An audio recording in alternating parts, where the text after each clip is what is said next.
नमस्कार दोस्तों, मेरा नाम है शशिकांत पंडित और आपका स्वागत है मूनस्टोन क्लासेस में। तो इस पर्टिकुलर वीडियो में हम लोग डिस्कस करेंगे सिकल सेल एनीमिया के बारे में। तो ये न्यूज़ में क्यों था, सिकल सेल एनीमिया होता क्या, ये बीमारी क्या है, इसके कॉजेस क्या है, साइड इफ़ेक्ट्स, सिम्टम्स क्या होते हैं, एंड साथ ही साथ में ट्रीटमेंट मेडिसिन के बारे में जानेंगे और हमारे जो गवर्नमेंट इनिशिएटिव्स क्या लिए गए हैं for the sickle cell anaemia, सब कुछ हम लोग पार्ट वाइज डिटेल में डिस्कस करेंगे। तो इस वीडियो को अंत तक ज़रूर देखिएगा, बहुत ही इंटरेस्टिंग होने वाली है वीडियो। और जितना ज़्यादा से ज़्यादा हो सके शेयर ज़रूर कीजिएगा क्योंकि बहुत इंपॉर्टेंट टॉपिक है। और ये इस पे क्या होता है, आम पब्लिक्स बहुत कुछ नहीं जानती है इस बीमारी के बारे में, और एक टाइप ऑफ नेग्लेक्टेड डिजीज़ है ये। हाँ, तो इसको समझना बहुत ज़्यादा ज़रूरी है। तो ज़्यादा से ज़्यादा शेयर कीजिएगा, लाइक शेयर सब्सक्राइब ज़रूर कर लीजिएगा। और भी अगर अन्य वीडियोस देखना चाहते हैं करंट अफेयर से रिलेटेड, तो उसका जो लिंक है वो आपको डिस्क्रिप्शन बॉक्स में मिल जाएगा, साथ ही साथ पिन कमेंट में भी आपको मिल जाएगा। आप वहां से करंट अफेयर्स के वीडियोस देख सकते हैं। ठीक है, तो चलिए शुरू करते हैं सिकल सेल एनीमिया के बारे में।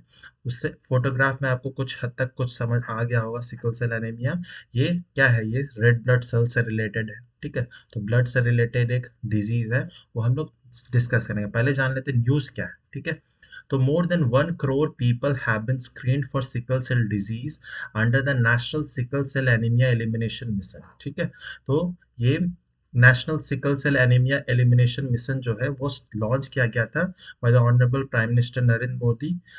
ये कब हुआ था, तो 1 जुलाई 2023 को लॉन्च हुआ था एट शहडोल मध्य प्रदेश में। ठीक है, शहडोल एक डिस्ट्रिक्ट है मध्य प्रदेश की, वहां से ये लॉन्च हुआ था national sickle cell anaemia elimination mission. ठीक है, तो ये बीमारी बहुत ही वन ऑफ द मतलब ये एक लीथल बीमारी है। ठीक है, किसी को अगर हो जाती है तो इसमें चांसेस बहुत कम होते हैं इसमें ट्रीटमेंट के। ठीक है, फिर भी हम लोग इसके बारे में ऐसा कोई एलिमिनेशन मिशन कोई कुछ था नहीं। रिसेंटली 2023 में ये स्टार्ट किया गया है, तो सोच सकते हैं आप कितना ज़्यादा ये नेग्लेक्टेड डिजीज़ है। और इसी जो national sickle cell anaemia elimination mission है उसके तहत ही हमारे जो इंडिया में लगभग 1 करोड़ पीपल का स्क्रीनिंग की गई है फॉर दिस डिजीज। ठीक है, उसको स्क्रीनिंग किया जा रहा है किस किस को है ऐसा, तो वो स्क्रीनिंग किया जा रहा है, वो भी हम लोग जान लेंगे। और इसका मेन मिशन ही है, the national sickle cell anaemia elimination mission का एम है to eliminate sickle cell anaemia for from India by 2047। ठीक है, तो आने वाले 25 सालों में जब हम लोग 100 इंडिपेंडेंस डे मनाएंगे तब तक हम लोग को सिकल सेल एनीमिया मुक्त हो जाना है। ठीक है, तो ये एम है national sickle cell anaemia elimination mission का। The programme is being carried out in a mission mode for, और प्रोग्राम जो कैरी हो रहा है पिछले 1 जुलाई से, उसमें क्या किया जा रहा है, तो स्क्रीनिंग किया जा रहा है। Screening prevention and management of the sickle cell anaemia in all the tribals and other prevalent areas and states of India. ठीक है, तो इसमें एम क्या रखा गया है, तो 2025-26 तक। ठीक है, 2025 से 26 तक हम लोग को लगभग 7 करोड़ के आसपास जो पीपल्स हैं, लोग हैं, आम इंसान, उनका स्क्रीनिंग किया जाएगा, उनको प्रिवेंट किया जाएगा अगर किसी में सिकल सेल डिजीज है तो।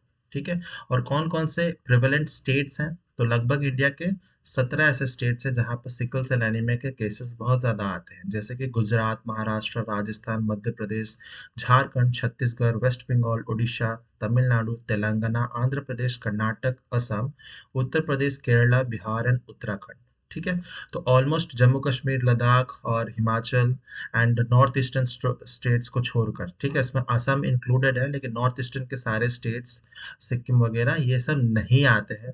ठीक है, बाकी जितने भी मेजर हमारे स्टेट्स हैं सब में ही ये बहुत ज़्यादा प्रेवलेंट है सिकल सेल एनीमिया। अब हम लोग जान लेते हैं कि सिकल सेल एनीमिया बेसिकली है क्या। ठीक है, तो sickle cell disease is a group of inherited red blood cells. ठीक है, सिकल सेल डिजीज एक है जिसमें group of inherited red blood cells disorders that affect haemoglobin. ठीक है, the protein that carries oxygen through the body. ठीक है, तो सबसे पहले हमें जान लेना होगा, आपने पढ़ा होगा बायोलॉजी में ब्लड। तो ब्लड को हम लोग क्या करते हैं, क्या कहा जाता है, तो फ्लूइड कनेक्टिव टिश्यू कहा जाता है। ठीक है, फ्लूइड कनेक्टिव टिश्यू, और यही क्या करता है, सारा ट्रांसपोर्टेशन का काम जो है ब्लड ही ले जाता है। ऑक्सीजन को पहुंचाना, कार्बन डाइऑक्साइड को रिमूव करना, सब ऑक्सीजन का वो हम रेड ब्लड सेल्स ही करते हैं। ठीक है, तो रेड ब्लड सेल्स में इसको रेड ब्लड क्यों कहा जाता है, due to the presence of haemoglobin. ठीक है। हेमोग्लोबिन के कारण ही इसका कलर रेड होता है, इसीलिए हम लोग इसको रेड ब्लड सेल्स कहते हैं। ठीक है। और haemoglobin is the protein that carries oxygen through the body. ठीक है, तो वो रेस्पिरेटरी पिगमेंट कहा जाता है हेमोग्लोबिन को, बहुत इंपॉर्टेंट है। Haemoglobin is called the respiratory pigment. तो नॉर्मली क्या होता है, नॉर्मल ह्यूमन बीइंग में जो रेड ब्लड सेल्स होते हैं वो कुछ डिस्क शेप के होते हैं। इस फोटो में आप देख सकते हैं कुछ इस तरह से सर्कुलर डिस्क शेप होते हैं एंड काफी फ्लेक्सिबल होते हैं, ताकि जो हमारे ब्लड वेसल्स हैं, अलग अलग वेन्स, आर्टरीज, कैपिलरीज में आराम से स्मूथली एंटर कर सके और मूव कर सके। ठीक है। लेकिन सिकल सेल डिजीज में क्या होता है, जो रेड ब्लड सेल्स होते हैं उसका शेप जो है वो बदल जाता है। ठीक है। और उसका शेप कुछ क्रिसेंट लाइक, सिकल लाइक जो शेप होता है, ठीक है, जो सिकल एग्रीकल्चर में यूज किया जाता है, कुछ उस टाइप का ये शेप ले लेता है। क्यों होता है, तो ये basically due to genetic mutation. ठीक है, तो ये एक जेनेटिक बीमारी है। ठीक है, एक जेनेटिकली इनहेरिटेड बीमारी है। अगर किसी फादर मदर को है तो बच्चों में भी होने के चांसेस बहुत रहेंगे। ठीक है, तो एक जेनेटिक म्यूटेशंस के कारण ही होता है। ठीक है।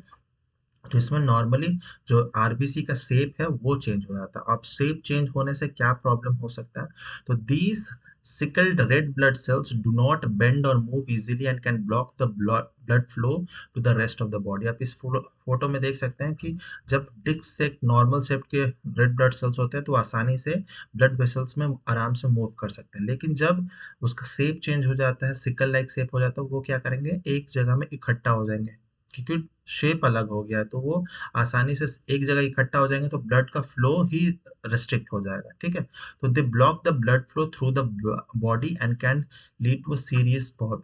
ठीक है, बहुत सारे अलग अलग प्रॉब्लम राइज हो सकता है। ठीक है, तो अब हम लोग थोड़ी बहुत जेनेटिक म्यूटेशंस के बारे में हम लोग जान लेते हैं कि people who have sickle cell anaemia inherit two faulty haemoglobin genes. ठीक है, तो बेसिकली वो जिनको भी सिकल सेल एनीमिया होता है तो वो बेसिकली अपने फादर और मदर से हेमोग्लोबिन जो है, ठीक है, वो बी हेमोग्लोबिन जो है वो एच इनहेरिट कर लेते हैं। तो जिनमें भी दोनों जीन्स एच इनहेरिट होते हैं, दोनों ही पेरेंट्स से, तब उनको हम लोग कहा जाता है कि वो सिकल सेल एनीमिया से सिकल सेल है एनीमिया उस पर्सन को। ठीक है, और ऐसा भी हो सकता है कि हेमोग्लोबिन, ऐसा फर्स्ट केस में क्या होता है कि हेमोग्लोबिन एस दो होते हैं। फिर ऐसा भी होता है कि एक पेरेंट से क्या होता है कि हेमोग्लोबिन एस इनहेरिट किया जाता है, और एक अदर पेरेंट से हम लोग कोई दूसरा हेमोग्लोबिन जीन इनहेरिट करते हैं, जैसे कि बेटा थैलेसीमिया, हेमोग्लोबिन सी, हेमोग्लोबिन डी, हेमोग्लोबिन ई, ये सब क्या है, फॉल्टी हेमोग्लोबिन जीन है। ठीक है, तो इसमें भी क्या होगा, तो वैसे पर्सन को अगेन वो सिकल सेल एनीमिया से प्रॉब्लम होगा। ठीक है, उसको भी प्रॉब्लम होगा। तो यदि दो फॉल्टी हेमोग्लोबिन जीन्स हो, चाहे वो हेमोग्लोबिन जिसको हम लोग हेमोग्लोबिन एस कहते हैं, ठीक है, एस फॉर सिकल सेल के लिए कहा जा रहा है। ठीक है, तो सिकल सेल वाले अगर आरबीसीज हम लोग इनहेरिट करते हैं अपने दोनों ही फादर मदर से, तो हमें चांसेस है होने के।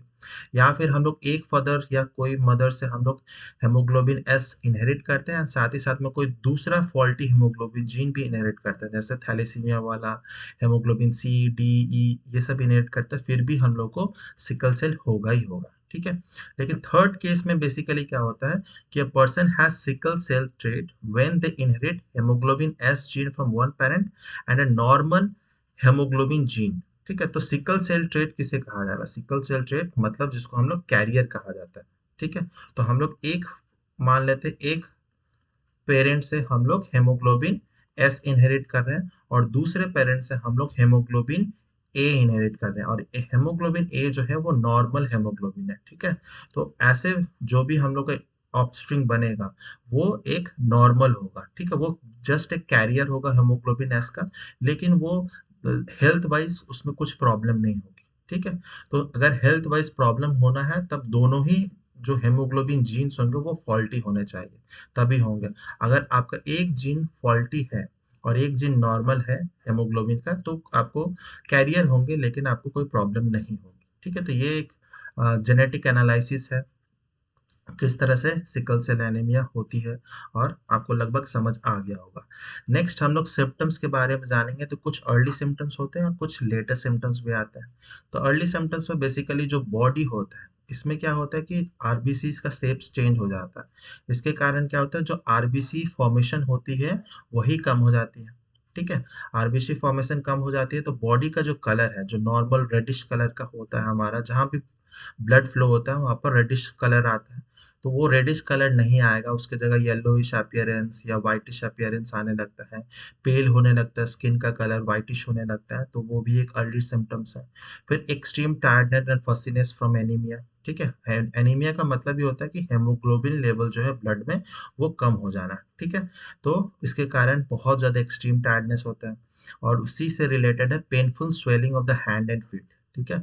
आपके जो हाथ पैर होंगे वो फूल फूल जाते हैं, उसमें इन्फ्लेमेशन आने लगता है, जिसको डैक्टिलिटीज कहा जाता है, ठीक है। तो ये अर्ली सिम्टम्स है, ठीक है। तो बहुत सारे लोग क्या होते हैं, ये सिम्टम्स को नज़रअंदाज कर देते हैं, कोई दूसरा कॉज मान लेते हैं, ठीक है। सही तरह से उसका ट्रीटमेंट नहीं करवाते अर्ली स्टेज पे।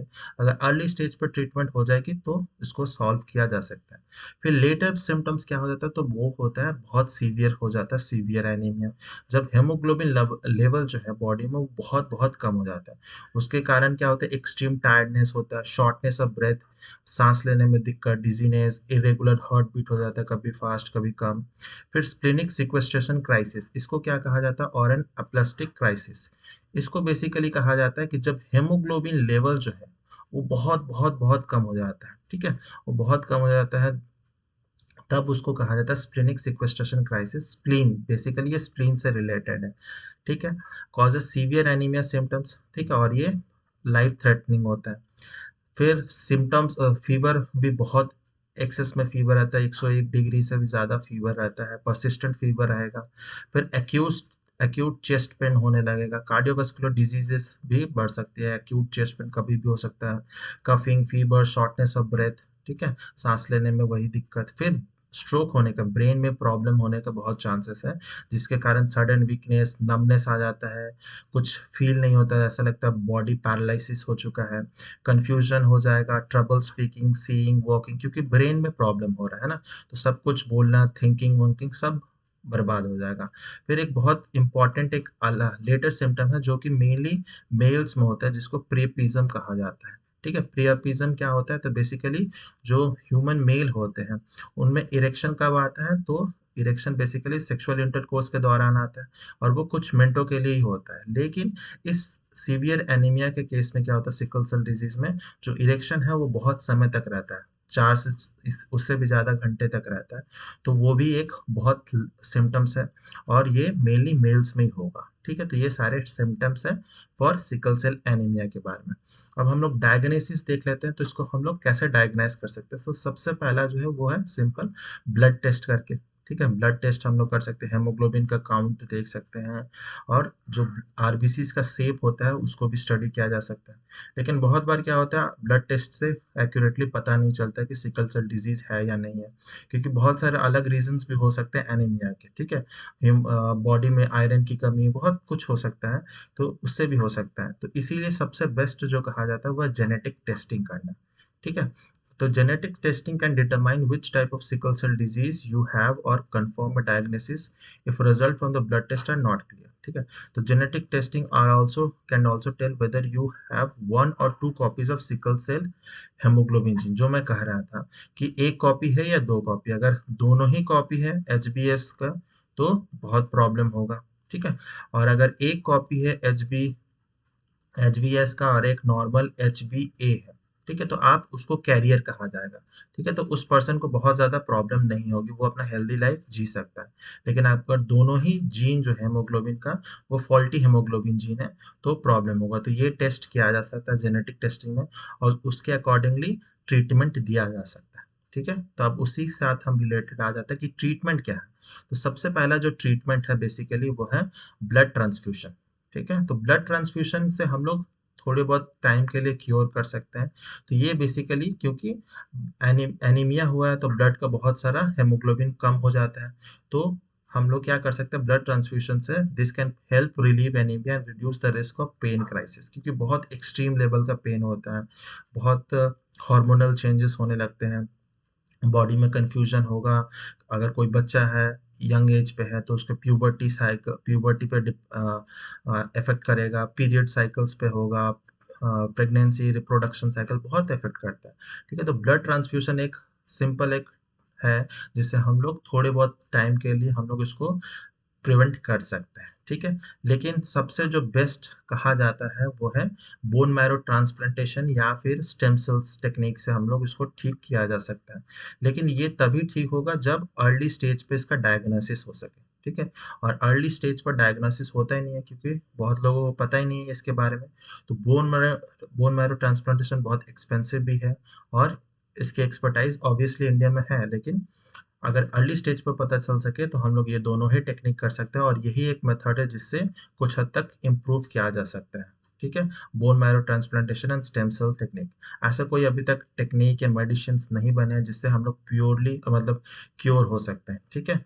तो फिर नेक्स्ट जो ट्रीटमेंट है वो हाइड्रोक्सी यूरिया, ये भी एक दवाई है, ओरल मेडिसिन जो मेनली पेन को, जो पेन आते हैं फ्रीक्वेंट पीरियोडिक पेन्स होते हैं उसको कम किया जा सकता है, प्रिवेंट कम किया जा सकता है और कॉम्प्लिकेशंस को थोड़ा बहुत माइल्ड किया जा सकता है, ठीक है। Hydroxy urea.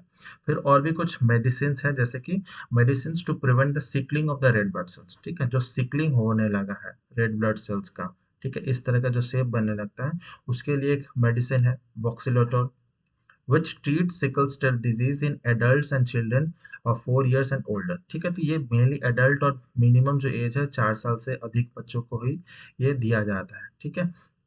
The oral medicine prevents red blood cell from forming the sickle cell shape and binding together, ठीक है। तो ये बेसिकली जो sickling of the red blood sales होता है उसको रोक देता है और अगर सिकलिंग नहीं होगा तो बाइंडिंग भी नहीं होगा, ब्लड एक जगह इकट्ठा नहीं होगा और ब्लड आसानी से फ्लो कर सकेगा और प्रॉब्लम कम होगा, ठीक है। तो ये एक मेडिसिन है लेकिन इसके बहुत सारे साइड इफेक्ट होते हैं, headache, diarrhoea, abdominal pain, nausea, फैटिक, fever, ये सब भी इसके साथ में होता है, ठीक है। तो बहुत ज़्यादा ही साइड इफेक्ट्स हैं। फिर और एक मेडिसिन है that medicine to reduce vaso occlusive and pain crisis, ठीक है। जो ब्लड वेसल्स होते हैं उनको नॉर्मलाइज करना, उनको डायलेट करना, तो उसके लिए भी एक मेडिसिन है क्रिजेनलुजम, टीएमसी है, ठीक है। तो it is approved for adults and children 16 years के ओल्डर वाले के लिए, ठीक है।